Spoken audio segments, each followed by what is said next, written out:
वाला से, ठीक है, प्रिंसिपल्स एंड प्रैक्टिस ऑफ ओटोराइनोलैरिंजोलॉजी।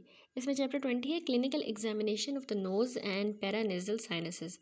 तो नोज़ की और पैरानेजल साइनसेस की जो एग्जामिनेशन है उसमें आ जाता है हमारे पास इंस्पेक्शन हम करते हैं, palpation, anterior rhinoscopy, posterior rhinoscopy, functional examination और नेज़ल एंडोस्कोपी।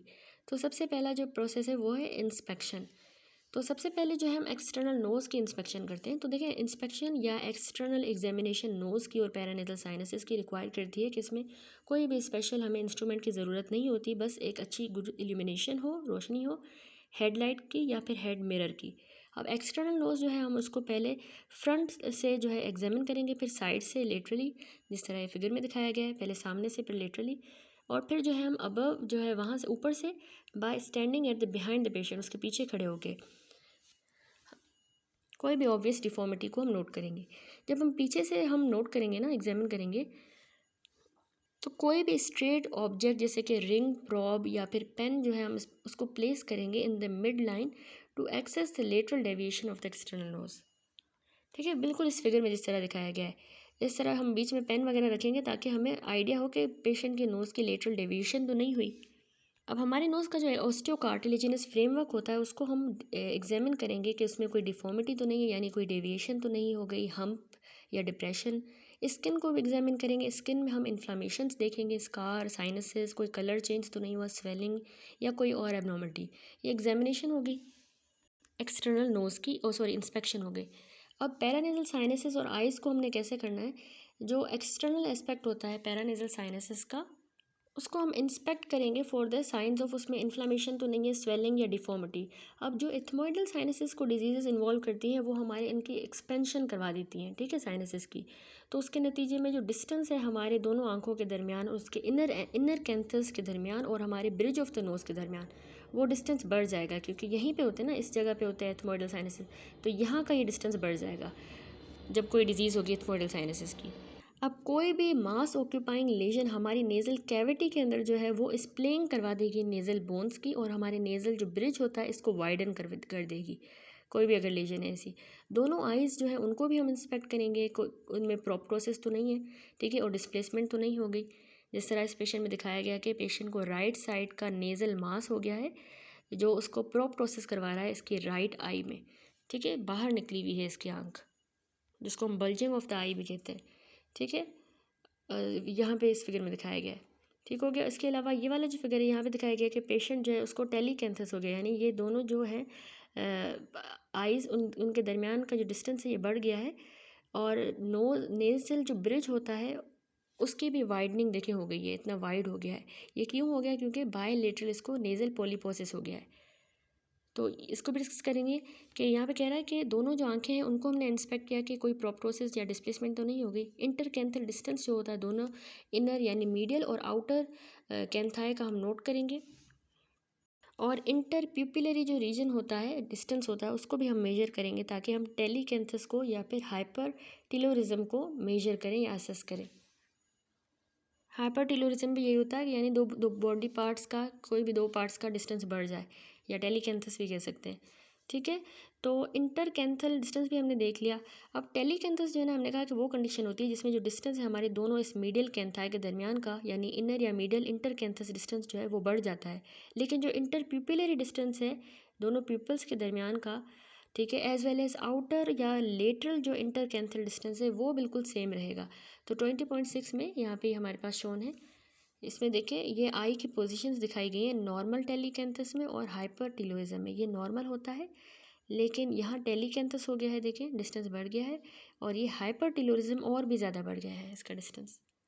ये होता है हमारे इनर यानी कि मीडियल इंटरकैंथल का डिस्टेंस, ठीक है, आपस का। यहाँ से इंटर प्यूपिलरी डिस्टेंस है, और ये आउटर कैंथल डिस्टेंस है। तो ये सारे डिस्टेंसेस जो हैं हम इनको मेजर करेंगे। तो एक बात याद रखिएगा कि टेलीकैंथस में जो हमारा इंटर यानी कि मीडियल इंटरकैंथल डिस्टेंस तो बढ़ जाता है, जिस तरह ये इसमें देखिए कितना ज़्यादा बढ़ गया है इनका डिस्टेंस मीडियल कैंथाई का, ठीक है, लेकिन जो इंटर प्यूपिलरी डिस्टेंस है आउटर कैंथल वो बिल्कुल नॉर्मल रहता है। अब जो हमने यहाँ पे हाइपरटिलियोरिज्म कंडीशन देखी, वो क्या होता है? हाइपरटिलियोरिज्म वो कंडीशन होती है जिसमें डिस्टेंस जो है ना हमारे दोनों पेयर्ड बॉडी ऑर्गन्स की, दो पेयर्ड बॉडी ऑर्गन्स की जो आपस का डिस्टेंस है वो बढ़ जाता है, और यूजुअली वो उतना ही होता है इंक्रीज डिस्टेंस जितना कि दो आंखों का, ठीक है, ऑर्बिटल हाइपरटिलियोरिज्म। यानी इसी तरह जिस तरह दो बॉडी पार्ट्स के दरमियान डिस्टेंस बढ़ जाता है तो हाइपरटिलियोरिज्म कहते हैं, तो आंखों का आपस में बढ़ जाएगा तो ओक्यूलर ऑर्बिटल हाइपरटिलियोरिज्म कह देंगे, ठीक है। अब हाइपरटिलियोरिज्म में हमारे इंटर जो कैंथल डिस्टेंसेस हैं दोनों इनर के भी और आउटर कैंथाई के, एज वेल एज जो इंटर प्यूपिलरी रीजन है, ये सब बढ़ जाएगा। तो इसका जो फिगर है 10.8 में हमारे पास शोन है प्रीवियस चैप्टर्स में, ठीक है। उसके बाद है कि प्रोप्टोसिस ऑफ द आई जो है, यानी कि बल्जिंग हो जाती है आंखों की, इसको भी जो है ये असल में पैरानेजल साइनसिस की डिजीज़ की वजह से हो सकता है, तो इसको भी हमें मेजर करना होगा। इस फिगर में देखिए ये मेजरमेंट की जा रही है आई प्रोप्टोसिस की। तो उसके बाद है कि विजुअल एक्विटी और कलर विजन जो है हर एक आंख का, उसको भी हमने असेस करना होगा ईच साइड पे। ये हो गया हमारे पास इंस्पेक्शन पैरानेजल साइनसिस की और आइज़ की। अगला इंस्पेक्शन में आता है हमने एंटीरियर नेयर्स और जो नेज़ल वेस्टिब्यूल है उसकी भी इंस्पेक्शन करनी होगी। तो हमने पेशेंट को कहना है कि अपने हेड को एलिवेट करें, ठीक है। इस तरह से हमने पेशेंट को कहना है कि अपने हेड को एलिवेट करें ताकि हमें एंटीरियर जो नेयर्स हैं और विजिबल पार्ट जो है नेज़ल वेस्टिब्यूल का, उसको हम एग्जामिन कर सकें। तो दोनों जो एंटीरियर नेयर्स हैं उनको हम कंपेयर करेंगे, उनकी एसिमेट्री को और उनकी इरेगुलरिटी को कंपेयर करेंगे, ठीक है, जिस तरह फिगर में दिखाया गया है। कोलुमेला जो होता है ना, ये वाला मिड लाइन में, ये हमेशा मिड लाइन में होना चाहिए। एंटीरियर जो सेप्टल डिसलोकेशन हो जाती है, तो मोस्ट जो एंटीरो इन्फीरियर पार्ट होता है हमारे सेप्टम का, वो डेविएट हो जाता है उसमें मिड लाइन में, मिड लाइन से जो है मतलब डेविएट हो जाएगा, ठीक है। इस फिगर में भी देखें एंटीरियर और कॉर्डल डिसलोकेशन हो गई है नेजल सेप्टम की लेफ्ट साइड पे।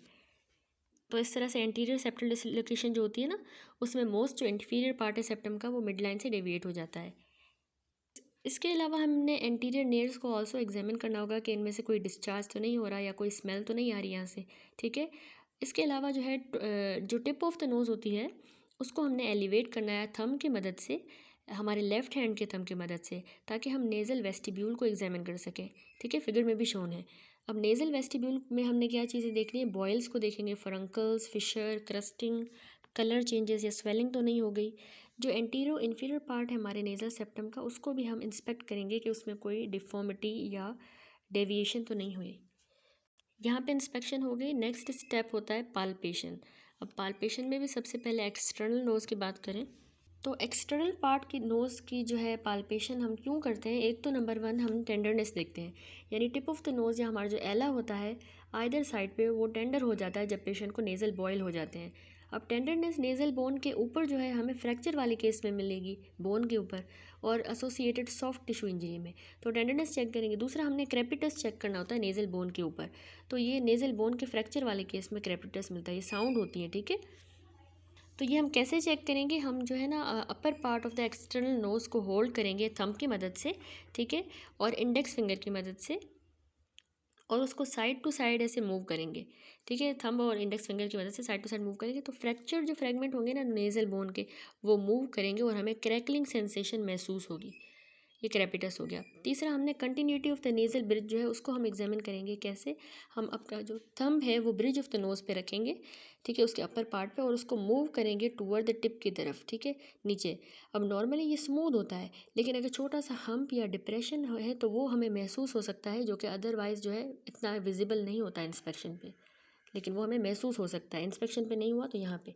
तो इस तरह से हम नेज़ल ब्रिज की कंटिन्यूटी भी चेक कर रहे हैं। देन हम पाल्पेशन की नोज़ में हम कोई भी स्वेलिंग या अल्सर को भी देख रहे हैं, महसूस कर रहे हैं, जो कि एक्सटर्नल नोज़ पे मौजूद है, तो उसको भी हमने पाल्पेट करना है। उसके बाद आ जाता है कि पैरानेज़ल साइनसिस की भी हम पाल्पेशन करते हैं। तो इस फिगर में भी देखें, पैरानेज़ल साइनसिस के ऊपर पाल्पेशन हम करते हैं टेंडरनेस को चेक करने के लिए। अब फ्रंटल साइनस के ऊपर जो टेंडरनेस है उसको हम कैसे चेक करेंगे? हम जो हमारा अंगूठा होता है, थंब जो है, उसको प्रेस करेंगे over the floor of the frontal sinus. ठीक है, यहाँ पे फ्रंटल साइनस का फ्लोर होता है, यहाँ पे just below the medial and of the supra orbital ridge. ठीक है, सुप्रा ऑर्बिटल रिज के बिल्कुल मीडियल एंड पे यहाँ पे हम प्रेस करेंगे, ठीक है। अब टेंडरनेस जो है, तो टेंडरनेस जो है ना, पहले तो वो फ्लोर पे अपीयर होती है, जैसा कि ये थिनर होता है बनिस्बत anterior wall of the sinus के, तो फ्लोर थिनर है तो पहले वहाँ पे अपीयर होगी। ठीक हो गया। जिस तरह हमें अगर इस फिगर में देखें 20.11 में, अब इस फिगर में देखें 20.11 में, तो यहाँ पे दिखाया गया है कि टेंडरनेस जो है ना, हमें मैक्सिलरी साइनस पे जो है उसको हम टेस्ट करेंगे कैसे, हम थंब को प्रेस करेंगे anterior wall of the sinus पे। अब टेंडरनेस यहाँ पे एलिसाइड हो सकती है anterior group of the ethmoidal sinuses पे भी हम एलिसाइड कर सकते हैं, हो सकती है कैसे कि हमने medial wall of the orbit जो है ना, just behind the root of the nose, यहाँ पे हमने प्रेस करना है थंब की मदद से, तो ये एथमोइडल भी हम चेक कर सकते हैं। अब स्फीनोइड साइनस की याद रखिएगा कि हम पाल्पेशन नहीं कर सकते। उसके बाद आता है ट्रांस इल्यूमिनेशन। अब साइनसेस की हम करते हैं ट्रांस इल्यूमिनेशन, तो इस तरह देखें फिगर भी शोन है। ट्रांस इल्यूमिनेशन जो होती है पैरानेजल साइनसेस की, ये बहुत ही क्विक और रिलायबल मेथड होता है कि हम इससे ना सिक्रीशंस की प्रेजेंस को टेस्ट करते हैं साइनसेस के अंदर। ठीक हो गया। अब इसमें ये हम डार्क रूम में करते हैं पेंसिल टॉर्च की मदद से। फ्रंटल जो साइनसेस होता है उसमें टॉर्च जो है हम फ्लोर ऑफ द साइनस पे रखेंगे, फ्लोर ऑफ द साइनस पे, ठीक है। जबकि ये जो मैक्सिलरी साइनस है यहाँ पे टॉर्च को हम इनसाइड ऑफ द माउथ रखते हैं ज़्यादातर। इस फिगर में गलत दिखाया गया, इनसाइड ऑफ द माउथ हम जो है मैक्सिलरी को देखने के लिए। और इसके अलावा वैसे साइनसेस ना ब्रिलियंटली ट्रांस इल्यूमिनेट होते हैं जब ये नॉर्मल हो और इनमें एयर हो, तो हमें अच्छी तरह से ये देखिए आर पार जो है लाइट पास होती हुई नज़र आती है जब ये बिल्कुल क्लियर होते हैं, इनका इन्फेक्शन नहीं होता। अब अगर कोई फ्लूइड या सिक्रीशन और थिकनिंग म्यूकोस मेम्ब्रेन की अगर थिकनिंग हो गई है तो उससे जो है ट्रांस इल्यूमिनेशन कम भी हो सकती है या एब्सेंट हो सकती है। अब डार्क रूम की क्योंकि ज़रूरत होती है तो ट्रांस इल्यूमिनेशन टेस्ट जो है हम रूटीनली क्लिनिकल प्रैक्टिस पे नहीं करते क्योंकि हमें इसमें डार्क रूम की ज़रूरत होती है। उसके बाद है सर्वाइकल लिम्फ नोड्स। तो याद रखिएगा कि सर्वाइकल लिम्फ नोड्स जो है उनको भी हमने पाल्पेट करना होता है, उनकी इन्लार्जमेंट और टेंडरनेस देखनी होती है। कुछ जो लिम्फेटिक ड्रेनेज है from the posterior part of the nasal cavity उनमें उनकी वजह से होता है वहाँ से, और इसके अलावा नेजोफेरिंक्स से, posterior group of the paranasal sinuses से, ये रेट्रोफेरेंजियल लिम्फ नोड्स में होगा, जो कि पॉसिबल नहीं है कि हम उनको पाल्पेट करें। पाल्पेशन के बाद clinical examination of nose and paranasal sinuses में अगला स्टेप होता है हमारे पास एंटीरियर राइनोस्कोपी। तो ये वो मेथड होता है जिसमें हम anterior part of the nasal cavity को नेजल स्पेक्यूलम की मदद से जो है एग्जामिन करते हैं। ठीक है, इस 20.13 में देखिए ये थर्डिकम नेजल स्पेक्यूलम को होल्ड करने का तरीका दिखाया गया। अब एंटीरियर राइनोस्कोपी का मेथड कैसे होता है कि नेज़ल जो वेस्टिब्यूल है ना हमारा, उसको हमने इस थर्डिकम नेज़ल स्पेक्यूलम की मदद से ओपन करना होगा। तो नेज़ल स्पेक्यूलम को हम लेफ़्ट हैंड में, याद रखिएगा, पकड़ते हैं, ठीक है, लेफ़्ट हैंड में, और उसको हम one side of the nose में इंसर्ट करेंगे विद द लिड्स क्लोज, यानी इसको बंद करके हम इंट्रोड्यूस करेंगे नाक के अंदर। अब जैसे ही वो स्पेक्यूलम चला गया तो अब इसके ब्लेड जो है वो हम उनको ओपन कर देंगे bye releasing the pressure very slowly और जेंटली। ठीक है, अब लाइट जो है वो हम इंट्रोड्यूस करवाएंगे नेज़ल कैविटी के अंदर हेडलाइट की मदद से या मिरर की मदद से, ताकि हम वाल्स को और लूमन ऑफ द कैविटी को सीरियली जो है वो एग्जामिन करें। तो यहाँ पे भी मेथड दिखाया गया एंटीरियर राइनोस्कोपी परफॉर्म करने का। पेशेंट का हेड जो है उसको हमने टिल्ट करना होगा डिफरेंट डायरेक्शंस में ताकि हम various part of the nasal cavity को एग्जामिन करें। अब स्ट्रक्चर जो हमें एंटीरियर राइनोस्कोपी पे विजिबल होते हैं वो आपने याद रखने के, जो मीडियल वॉल होती है वो हमारी नेज़ल सेप्टम से बनती है, तो उसमें हम कोई डेविएशन, स्पर या परफोरेशन, हेमाटोमा, एब्सेस वगैरह, ब्लीडिंग पॉइंट, अल्सर, ग्रोथ, इन चीज़ों को हम मीडियल वॉल में एग्जामिन करेंगे। वो कंडीशन इसके अलावा नेज़ल म्यूकोज़ा की कंडीशन को भी हम एग्जामिन करेंगे, यानी कि नेज़ल म्यूकोज़ा में कोई कलर चेंज तो नहीं आया, कंजेशन, इडीमा, एट्रोफी हुई है। अब लेटरल वॉल की बात करें तो वहाँ पे टर्बिनेट्स होते हैं, उनको एग्जामिन करेंगे। एंटीरियर पार्ट हमारे इस इंफीरियर टर्बिनेट का कभी कभार एंटीरियर एंड मिडल टर्बिनेट का भी विजिबल होता है, ठीक है, जबकि सुपीरियर टर्बिनेट, याद रखिएगा, इस एंटीरियर राइनोस्कोपी पे विजिबल नहीं होता। इसके अलावा मिडल जो मिएटस होता है ना, उसका भी थोड़ा पार्ट हमें विजिबल होगा, लेकिन इन्फीरियर मिएटस बहुत मुश्किल होता है कि उसको हम एंटीरियर राइनोस्कोपी पे असेस नहीं कर पाते। सुपीरियर वाला मिएटस और स्फीनोएथमोइडल रिसेस बिल्कुल भी विजिबल नहीं होती। टर्मिनेट्स में हम क्या देखते हैं, उनका साइज़ देखेंगे, कलर, एडिमा, इसके अलावा उनके ऊपर जो म्यूकोज़ा है उसकी कंडीशन कैसी है। अब floor of the nasal cavity भी हम इंस्पेक्ट करते हैं, जबकि रूफ हमारे नोज़ का पॉसिबल नहीं है कि हम एंटीरियर राइनोस्कोपी से एग्जामिन करें। नेज़ल कैविटी का जो लूमेन है उसमें हमें कोई भी सिक्रीशंस हमने देखनी होंगी, फॉरेन बॉडी, राइनोलिथ, पोलिप या कोई और मास, दैट्स इट। उसके बाद हम करते हैं प्रोब टेस्ट, ठीक है। अब प्रोब टेस्ट क्या होता है कि ये हम उन केसेस में करते हैं देखिए फिगर भी है। तो ये प्रॉब टेस्ट उन केसेस में करते हैं जहाँ पे हमें मास नज़र आ जाए नेज़ल कैविटी में। तो इस टेस्ट से हम डिफ्रेंशिएट कर सकते हैं पॉलिप के दरमियान और इनलार्ज टर्बिनेट के दरमियान, दोनों को डिफरेंस पता लगाने के लिए। सिंस कि जो प्रोब होता है ना, ये मूव कर सकता है अराउंड अ पॉलिप, लेकिन ये इनलार्ज जो टर्बिनेट इनलार्ज हो जाता है, उसकी हाइपरट्रॉफी हो जाती है, तो उस केस में उसको ये मूव नहीं कर सकता।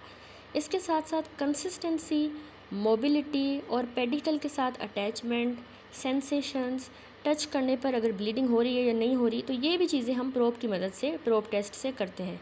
तो इस पर्पज़ के लिए ये होता है हमारे पास Jobson probe, Jobson horn probe, ये हम यूज़ करते हैं। पहले हम इस पर पीस ऑफ कॉटन रैप करेंगे around the pointed end of the probe.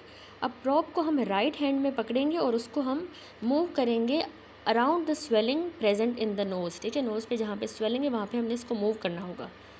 ठीक है, इस डायरेक्शन में, देखिए इस तरह पहले हमने रैप किया इस तरह से और फिर मूव करना है। एंटीरियर राइनोस्कोपी के बाद आता है हमारे पास पोस्टीरियर राइनोस्कोपी। तो ये जो एग्जामिनेशन होती है posterior part of the nasal cavity की और नेज़ोफेरिंक्स की होती है। तो इसमें हम जो एरिया जो विजुलाइज होता है वो इनडायरेक्टली एक मिरर की मदद से होता है, जिसको हम पोस्टीरियर राइनोस्कोपी मिरर कहते हैं। ठीक है, अब इसका मेथड अगर देखें पोस्टीरियर राइनोस्कोपी का, तो इसमें पेशेंट को हमने बिठाना होता है एग्जामिनर के बिल्कुल सामने और उसको कहना है कि अपना मुंह खोले। ठीक है, अब टंग डिप्रेसर की मदद से हमने उसके अपने लेफ़्ट हाथ के साथ जो है, हैंड के साथ हमने उसकी टंग को डिप्रेस करना है। ठीक है, टंग डिप्रेसर लेके जिस तरह ये दिखाया गया है। इसके बाद हमने पोस्टीरियर राइनोस्कोपी मिरर जो है ना वो राइट हैंड में पकड़ना है एक पेन की तरह, और उसको पहले गर्म करना होगा। ठीक है, मिरर सरफेस को, ताकि वहाँ पे मिस्ट फॉर्मेशन ना हो। अब ये वार्म जो मिरर है इसका हमने टेम्परेचर पहले back of the left palm पे लगा के चेक करना है कि इतना ज़्यादा गर्म तो नहीं है। तो फिर हमने मिरर जो है इंट्रोड्यूस करवाना है। मिरर का फेस याद रखिएगा अपवर्ड होगा, क्योंकि हमने नेज़ल एरियाज़ को देखना है। ठीक है, तो अपवर्ड होगा इसका फेस और स्लाइड करेगा ओवर द टंग डिप्रेसर, और फिर हमने ये यूविला के पीछे तक ले जाना है मिरर। अब पेशेंट को हमने कहना है कि वो अपने नाक से सांस ले। नाक से सांस लेने पर उसका जो नेज़ोफेरिंक्स है वो खुल जाएगा और सॉफ्ट पैलेट जो है वो नीचे आ जाएगी और फॉरवर्ड आ जाएगी। ठीक है, तो इससे हमारे नेज़ोफेरिंक्स के पार्ट्स जो हैं विजिबल होंगे और नेज़ल कैविटी का पोस्टीरियर एंड भी नज़र आएगा, जो हम एग्जामिन करेंगे। मिरर को टिल्ट करके देखेंगे हम, डिफरेंट डायरेक्शंस में टिल्ट करके। अब कुछ पेशेंट्स का बहुत ही सेंसिटिव फेरिंग्स होता है, तो पोस्टीरियर राइनोस्कोपी उनमें मुश्किल होती है। तो इस तरह के केसेस में हमें 10% ज़ाइलोकेन ओरोफेरिंग्स में देना होता है, ताकि उनका गैग रिफ्लेक्स रिट्रैक्ट हो और एग्जामिनेशन आसानी से की जा सके। अब जो स्ट्रक्चर हमें इस पोस्टीरियर राइनोस्कोपी पे विजिबल होते हैं उनमें आ जाता है पोस्टीरियर बॉर्डर हमारे नेज़ल सेप्टम का, पोस्टीरियर नेयर्स हमें विजिबल होंगे, टर्बिनेट्स के पोस्टीरियर एंड, नेज़ोफेरिंग्स का भी। ठीक है, अब नेज़ोफेरिंग्स की जो रूफ है उसमें और एडिनोइड्स जो है वो भी हमें नज़र आ सकते हैं। इसके अलावा लेटरल वाल नेज़ोफेरिंग्स की भी आती है। Slit like opening Eustachian tube की भी याद रखिएगा, हमें इसमें नज़र आएगी। तो ये पार्ट्स आपने याद रखने कि क्या हमें विजिबल होगा इसमें। अब आ जाते हैं हम फंक्शनल एग्जामिनेशन पे। तो देखें, दो एसेंशियल फंक्शन हमारे नोज़ के, एक तो स्मेल और दूसरा पेटेंसी ऑफ द रेस्पिरेशन जो है वो हमें चेक करनी होती है। स्मेल की बात करें तो सेंस ऑफ स्मेल हम कैसे टेस्ट करेंगे, हम पेशेंट को पूछेंगे कि आइडेंटिफाई करें कि ये किस चीज़ की स्मेल है, सॉल्यूशन की या सब्सटेंस। हम जो है ना उसके नोस्ट्रिल के सामने ले आएंगे और उसकी आंखें बंद करवाएंगे और उनसे पूछेंगे। अब हर एक साइड जो है नोज़ की वो हम इंडिविजुअली चेक करेंगे, एक नोस्ट्रिल को बंद करवा के, और बाकी साइड को चेक करेंगे इस तरह से। ठीक है, अब नेज़ल पेटेंसी टेस्ट होता है। तो नेज़ल पेटेंसी टेस्ट में ये फिगर देखिए, इसमें हम क्या करते हैं कि patency of the nasal passage जो है हम एक कोल्ड मेटेलिक टंग डिप्रेसर को होल्ड करके बिलो द नोस्ट्रिल हम चेक करेंगे। तो पेशेंट से हम कहेंगे कि सांस ले नॉर्मली अपनी नाक से। तो जैसे ही वो एक्सपायरेशन करेगा ना, तो एक मिस्ट फॉर्मेशन हो जाएगी इस कोल्ड टंग डिप्रेसर के ऊपर। अब दोनों साइड्स की पेटेंसी को हम साथ भी चेक कर सकते हैं और फिर कंपेयर करेंगे हम, जो यहाँ पे मिस्ट बनेगी ना उनको आपस में कंपेयर करेंगे। ठीक है, हर एक नोस्ट्रिल की जो नीचे बनी है। तो मिरर की जगह पे हम टंग डिप्रेसर भी जो है यूज़ कर सकते हैं, यानी टंग डिप्रेसर जो हम यूज़ करते हैं ना उसकी जगह पे मिरर भी यूज़ कर सकते हैं इसके लिए। ठीक है, अब जाहिर सी बात है अगर यहाँ छोटी मिस्ट बनी है या बड़ी, तो यहाँ पे जाहिर सी बात है कोई नाक में ऑब्स्ट्रक्शन वगैरह है या स्टीनोसिस हो गई है, नैरोइंग हो गई है। तो इस तरह से हमें नोज़ की पैटर्न से पता चलती है। देन अगला हमारे पास फंक्शनल अच्छा, तो वैसे एक और वे होता है नेज़ल पेटेंसी को चेक करने के लिए कि हम स्मॉल पीस जो है ना कॉटन वूल का वो नोस्ट्रिल के नीचे पकड़ते हैं और पेशेंट को कहते हैं कि अपना जो अगली दूसरा नोस्ट्रिल है वो फिंगर की मदद से बंद करे, ठीक है। तो मूवमेंट जो है, मतलब हम जो है दूसरे दूसरे नोस्ट्रिल को बंद करेंगे। अब मूवमेंट जो है इस कॉटन वूल की वो हम नोट करेंगे ब्रीदिंग के दौरान, जैसे जैसे वो मूव कर रहा है। अब नेज़ल पेटेंसी जो है उसको हम इंडिविजुअली हर एक साइड पे जो है इस मेथड से मेजर करेंगे। उसके बाद कॉटल टेस्ट भी किया जाता है।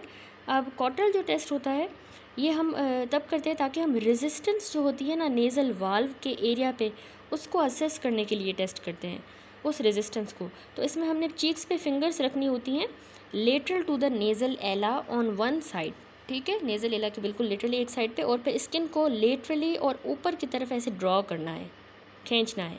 तो इस मूवमेंट से ट्रैक्शन हो रही है, नेज़ल वाल्व का चिकाव आ रहा है और वाल्व का एरिया खुल रहा है, ठीक है। अब पेशेंट को हम कहेंगे सांस ले, ठीक है, ब्रीथ करे, और एयर की एंट्री को हम कंपेयर करेंगे before and after the traction. अगर इसमें इम्प्रूवमेंट आ रही है एयर की एंट्री में इस मैन्यूवर से, तो इसका मतलब है पेशेंट को कोई नेज़ल ऑब्स्ट्रक्शन है उसके नेज़ल वाल्व के एरिया पे। अगर इसके कोई इम्प्रूवमेंट नहीं आ रही तो जो कॉज है नेज़ल ऑब्स्ट्रक्शन का, वो इसका मतलब है पीछे की तरफ कोई ना कोई है, यहाँ पे नहीं है, इस वाल्व वाले एरिया में कोई मसला नहीं है, ठीक है। तो इससे भी हमने डायग्नोस करना होता है। उसके बाद है नेज़ल एंडोस्कोपी।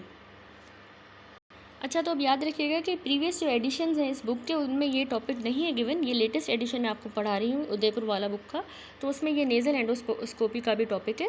अब देखिए most of the ENT clinics जो हैं अब इक्विप्ड हैं with the facility of the nasal endoscopy. इससे क्या होता है कि हमें नेज़ल म्यूकोजा इवेल्युएट कम करते हैं हम, sino nasal anatomy, nasal pathology, कैसे हम डायरेक्टली देख रहे होते हैं विजन के थ्रू अंडर द मैग्नीफिकेशन, ठीक है। तो इस ये जो है हम या तो फ्लेक्सिबल फाइबर ऑप्टिक एंडोस्कोप की मदद से या फिर रिजिड नेज़ल एंडोस्कोप की मदद से भी कर सकते हैं, ठीक है। इस तरह की फाइबर ऑप्टिक जो है वो फ्लेक्सिबल ट्यूब होती है जो कि हम यूज़ करते हैं, फाइबर ऑप्टिक उसको एंडोस्कोप कहते हैं। तो ये भी हम यूज़ कर सकते हैं, या रिजिड नेज़ल स्कोप भी, लेकिन जो रिजिड एंडोस्कोप है वो ज़्यादा प्रेफर किया जाता है और सुपीरियर है। अब ये वाला रिजिड नेज़ल एंडोस्कोप है, ये ज़्यादातर हम प्रेफर करते हैं, ठीक है। तो रिजिड जो नेज़ल एंडोस्कोप है इसका डायमीटर रेंज करता है 2.7 से लेके 4.0 मिलीमीटर जितना होता है। इसकी जो टिप एंगल्स होती हैं वो 0 से लेके 70 डिग्री की होती है, टिप एंगल। अब नेज़ल एंडोस्कोपी जो है बहुत इंपॉर्टेंट रोल प्ले करती है प्री ऑपरेटिव, पोस्ट ऑपरेटिव और medical management of the sino nasal pathologies में। तो इसको हम लोकल एनेस्थीसिया देके करते हैं, या तो 10% ज़ाइलोकेन देते हैं हम स्प्रे की फॉर्म में, या फिर हम कॉटन जो है ज़ाइलोकेन में सोक हुआ वो यूज़ करते हैं, ठीक है। अब टॉपिकल जो नेज़ल डीकंजेस्टेंट है in the form of xylometazoline spray, वो भी हम प्रोसीजर से पहले यूज़ कर सकते हैं। तो ये ज़्यादातर सिटिंग पोजीशन में किया जाता है प्रोसीजर, और एग्जामिनेशन चेयर पे पेशेंट बैठा होता है और उसका हेड जो है वो बस बिल्कुल एडजस्ट किया जाता है अकॉर्डिंग टू द नीड, लेकिन ये हम सुपाइन पोजीशन में भी कर सकते हैं। अब एग्जामिनर जो है यूजुअली 3 सेपरेटेड पासेस करता है एंडोस्कोप के हर नेज़ल कैविटी में से, ठीक है। तो सबसे पहला होता है फर्स्ट पास। उसमें क्या होता है कि फ़र्स्ट पास के दौरान 0 डिग्री का एंडोस्कोप जो है वो हम पास करते हैं along the floor of the nasal cavity till के वो नेज़ोफेरिंक्स तक रीच करे। अब nasal cavity along the floor and the inferior turbinate, ठीक है, इस फिगर को भी देखें कि हमारी nasal cavity along the floor और इंफीरियर वाला ये जो टर्बिनेट है यहाँ तक, और इसके अलावा entire nasopharynx along with eustachian tube की ओपनिंग जो है और उसका फोसा ऑफ रोजनमुलर, ये सब हमें जो है फर्स्ट पास में डिटेल में नज़र आता है, ठीक है। उसके बाद होता है सेकंड पास। अब सेकंड पास में इसमें क्या होता है कि सेकंड पास के दौरान वही सेम एंडोस्कोप जो है हम पास करेंगे मिडल और इन्फीरियर टर्बिनेट के दरमियान, ठीक है। और हम इन्फीरियर जो पोर्शन है मिडल मिएटस का उसको एग्जामिन करेंगे, इन्फीरियर पोर्शन मिडल मिएटस के साथ अलोंग हम फंटानेल्स और जो एक्सेसरी ओस्टिया होते हैं जो मैं आपको पढ़ा चुकी हैं वो भी हम जो है इसमें एग्जामिन करेंगे। उस स्कोप को फिर हम पास करेंगे मीडियली और पोस्टीरियरली मिडल टर्बिनेट की तरफ, ताकि हम स्फीनोएथमोइडल रिसेस को भी एग्जामिन करें और स्फीनोइड साइनस की ओपनिंग को। उसके बाद हम स्कोप को रोटेट करेंगे लेटरल की तरफ, ठीक है, अंडर द मिडल टर्बिनेट के नीचे, ताकि हम अनसीनेट प्रोसेस को देखें और बुल्ला एथमोइडेलिस को और इनफंडिब्यूलम को, ठीक है। तो इसकी जो है इस फिगर में भी देखें, यहाँ पे अनसीनेट प्रोसेस अब नज़र आ गया, यहाँ पे ये बुल्ला एथमोइडेलिस और यहाँ पे ये मिडल टर्बिनेट। फिर थर्ड पास किया जाता है, तो ये ज़्यादातर 30 डिग्री के एंडोस्कोप के साथ किया जाता है, ताकि हम जो डिफ़िकल्ट एरियाज़ हैं जैसे कि हमारा ऑल्फैक्टरी क्लेफ्ट है उसको हम देख सकें। That's it. यहाँ पे चैप्टर कंप्लीट हुआ। उससे पहले ये चेकलिस्ट देख लेते हैं क्लिनिकल एग्जामिनेशन ऑफ एयर के लिए। तो हमने सबसे पहले अपने आप को इंट्रोड्यूस करना है, फिर प्रोसीजर पेशेंट को एक्सप्लेन करना है, कंसेंट लेना है, अप्रोप्रिएटली प्रॉपर पोजीशन में बैठना है और एग्जामिन करना है हर एक पार्ट को, एग्जामिनिंग पार्ट को एक्सपोज करना है पहले प्रॉपरली, फिर इल्यूमिनेट करना है हमने उस पार्ट को हेडलाइट की मदद से या हेड मिरर। उसके बाद हमने इंस्पेक्शन शुरू करनी है। पहले हम एक्सटर्नल नोज़ की करेंगे, फिर frontal region, maxillary, ethmoidal region and eyes, और फिर anterior nares, vestibules of the nose. इस सीक्वेंस से हमने इंस्पेक्शन की। उसके बाद हमने क्या करना है कि नोज़ की जो टिप होती है उसको थंब की मदद से एलिवेट करना है और एग्जामिन करना है। फिर हम पाल्पेशन कैसे करेंगे, पहले ब्रिज ऑफ द नोज़, फिर nasal bones, frontal sinus, maxillary sinus, ethmoid sinus और फिर cervical lymph nodes.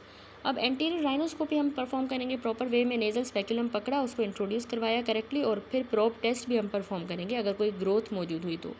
Trans elimination test भी हम करते हैं। और फिर हमने पोस्टीरियर राइनोस्कोपी भी करनी है। उसके लिए दोबारा हमने प्रोसीजर एक्सप्लेन करना है। मिरर को सही तरीके से पकड़ना है करेक्ट हैंड में, वार्म करना है मिरर को, टेम्परेचर जो है चेक करना है बैक ऑफ अपनी ही पाम के बैक साइड पे कि इतना ज़्यादा गर्म तो नहीं है। और फिर हमने पेशेंट को कहना है ब्रीथ करे अपने नाक के थ्रू। तो मिरर को हमने फिर करेक्टली इंट्रोड्यूस करवाना है।